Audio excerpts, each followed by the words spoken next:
इसके मुंह में पानी आ गया जब उसने दुनिया की तमाम पकवानों को देखा, सादा उबले हुए चावलों से लेकर ग्रेवी में डुबोए हुए कॉटेज पनीर तक। वो अपनी रोजमर्रा की जिंदगी में अक्सर ऐसा शानदार खाना अपने आबाई सल्तनत के महल में खाता था, लेकिन इसके आदी होने के बावजूद जब भी वो मुंह में डालता था, इस खाने का जायका कभी नहीं खोता था। तमाम मेहमानों के दरमियान दोस्ताना गपशप और खुशअखलाक मुस्कुराहटों का तबादला हुआ। वो मसालेदार आलू के एक प्याले को देख रहा था जिसमें सिर्फ एक और सर्विंग के लिए काफी बचा था, इस उम्मीद पर कि कोई और उसे नहीं छीन लेगा। जब उसने सुना, उसने पहले भी लोगों को शहजादी की खूबसूरती के बारे में बातें करते सुना था। इसमें बच्चों जैसी जलद गहरी भूरी आंखें और इंतहाई खूबसूरत नरम लंबे स्याह बालों की बात की गई। उसने अर्श के कमरे में उसे देखा था। उसने अंदाजा लगाया कि ये सच है। इसकी जल्द मार्बल की तरह नामुमकिन तौर पर हमवार लग रही थी और इसके कंधों पर गिरने वाले उसके चमकदार बाल नरम थे। वो इस चौड़ी आंखों और उन बोल्ड गालों से काफी जवान लग रही थी। वो खूबसूरत थी, लेकिन कुछ औरतों और लड़कियों की तरह नहीं जो उसने पहले देखी थी। लेकिन वो कुछ भूल रहा था। सबसे ज्यादा गाने, नज़में और तहरीरें उसकी हंसी और इसकी मुस्कुराहट की बात करती थीं। जब उसने उन्हें देखा तो उसे अपने फेफड़ों से सांस निकलती महसूस हुई। इसकी मुस्कुराहट ने इसके चेहरे को रोशन किया, उसके मोटे गालों में से एक पर डिंपल को मजीद जुरातमंदाना बना दिया। उसकी आंखों में चमक पैदा हुई और उसे अपने दोस्तों के साथ बिहार के दिन एक बच्चे की तरह नजर आने लगा, बहुत खुशी और मुसर्रत से भरा हुआ। इसकी हंसी दम तोड़ रही थी, और अगर वो ईमानदार था तो थोड़ा मज़ाक़खेज़ भी। लेकिन ये एक सुरीली आवाज थी जो अपने तरीके से प्यारी थी। ये सांस लेने वाला था, और बज़ाहिर वो वाहिद नहीं था जिसने ऐसा सोचा था। मेज के इर्द-गिर्द मौजूद हर शख्स भी सहरज़दा दिखाई दे रहा था। वो उसकी आंखों को देख सकता था, और जो नजर नहीं आ रहे थे वो भी इसमें मगन दिखाई दे रहे थे। शहजादी अपने भाई की कही हुई बात पर दोगुनी हो रही थी। वो जिस तरह से मेज को पकड़कर हिचकी लगा रहा था, इससे वो देख सकता था कि वो अपनी हंसी रोकने और मेज पर थप्पड़ न मारने की कोशिश कर रही थी। आम तौर पर शहजादी के लिए इतना जोर से हंसना नामुनासिब समझा जाता था, लेकिन कोई भी परेशान नजर नहीं आता था और ना ही उसकी गंदी शक्ल दिखाता था। बल्कि यहाँ तक कहेगा कि उन्होंने आवाज का खैरमकदम किया। बादशाह भी खामोश रहा। उसने खाना खाया और होंठों पर मुस्कुराहट खेलते हुए मेहमानों से बात की। वो इस तरह खुशी महसूस कर रहा था जिस तरह हर कोई उसकी बेटी के सहर में गिरफ्तार था। शायद वही जो वो चाहता है, उसने सोचा कि इसके दिमाग में एक ख्याल आया। बादशाह को एक नामवर स्कॉलर को अपनी बेटी की शादी में कोई एतराज नहीं होगा।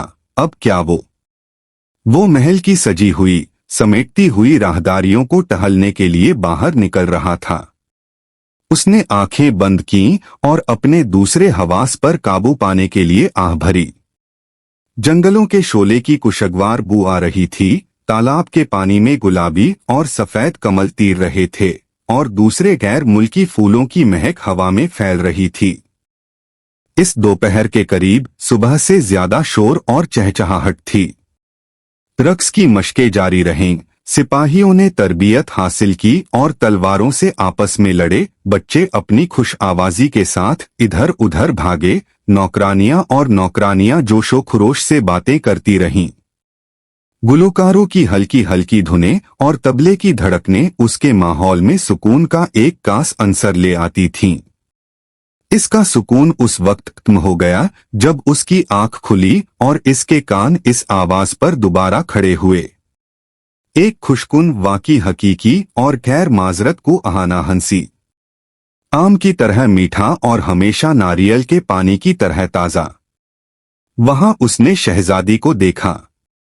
वो मौसीकी और त्योहारों से दूर एक झूले पर खामोशी से बैठी तुमारों और कागजात से घिरी हुई थी।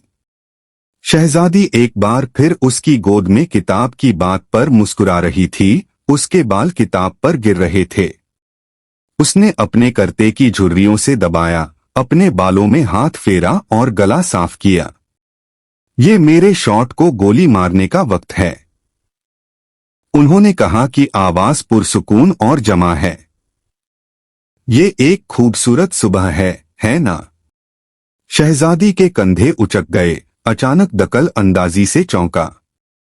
अगरचे उसकी हैरत को फौरी तौर पर हमवार कर दिया गया था जब उसने अपना सुकून बहाल किया और एक शर्मीली मुस्कुराहट दी।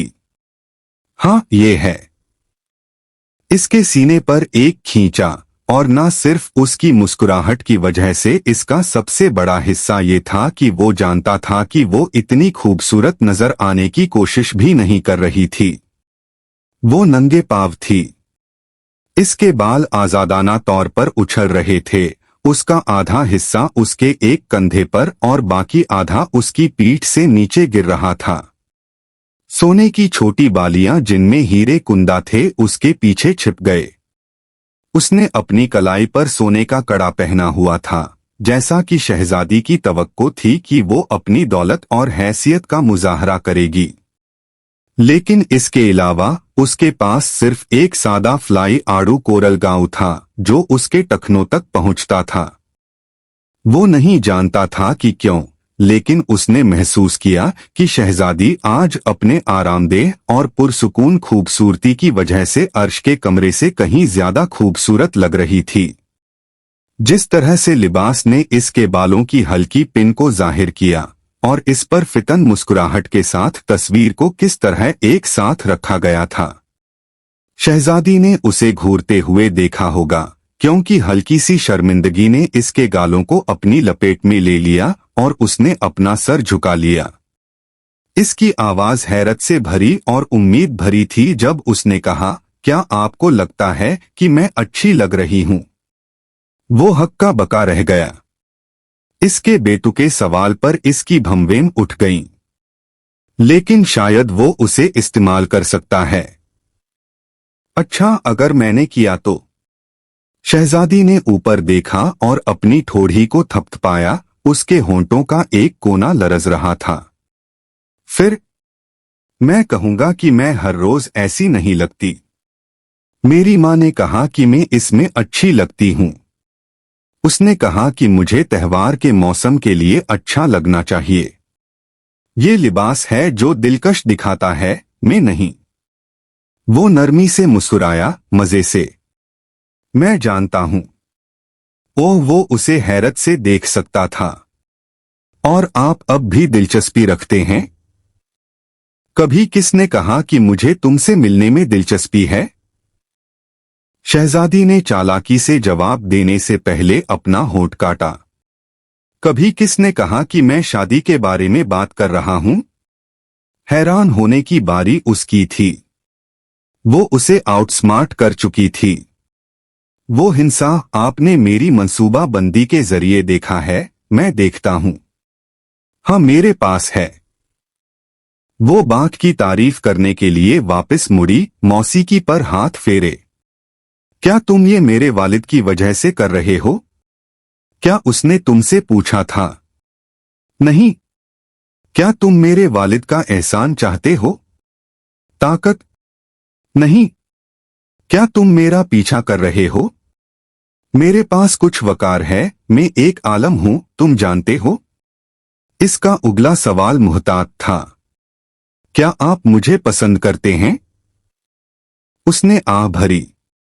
वो झूले पर उसके पास बैठा उसके करीब आया। इसकी नजरें उसके हाथ में मौजूद किताब की तरफ जा रही थीं। आह, तुम संस्कृत पढ़ते हो?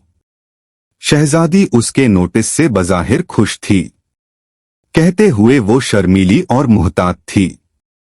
हाँ, मैं संस्कृत और वेदों की तालीम के आखिरी साल में हूं। ओह, तो उसने अपनी पढ़ाई तकरीबन मुकम्मल कर ली है। इसका मतलब है कि वो उसकी उम्र के करीब है। बेशक वो नहीं जानता था कि उसने अपनी पढ़ाई कब शुरू की थी और वो कितने अरसे तक थी, लेकिन ज्यादातर ने 14 या 15 साल की उम्र में शुरू किया और 5-8 साल तक तालीम हासिल की। मैंने गुज़श्ता साल अपना इम्तिहान मुकम्मल किया।